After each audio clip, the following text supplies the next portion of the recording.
പറഞ്ഞത് എനിക്ക് മനസ്സിലായി. എനിക്ക് ജസ്റ്റ് പേരൊന്ന് പറയാൻ പറ്റുമോ? ഓക്കെ, പ്രിയ പറഞ്ഞത് നിങ്ങളൊക്കെ കേട്ടില്ലേ? നമുക്കിതിന് വേറെ രീതിയിൽ എടുക്കാം. പ്രിയ ഇപ്പൊ ഒരു നല്ലൊരു ഫോട്ടോ എടുത്തു.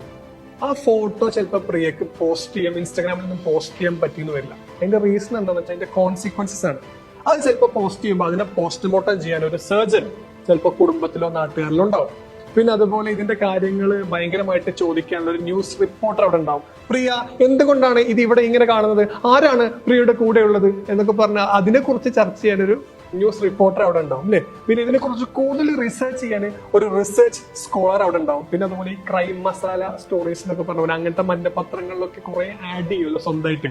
അതുപോലെ ഇതിൽ കുറെ സ്റ്റോറീസ് ആഡ് ചെയ്യാൻ അങ്ങനത്തെ ആൾക്കാരും ഇതിലുണ്ടാവും.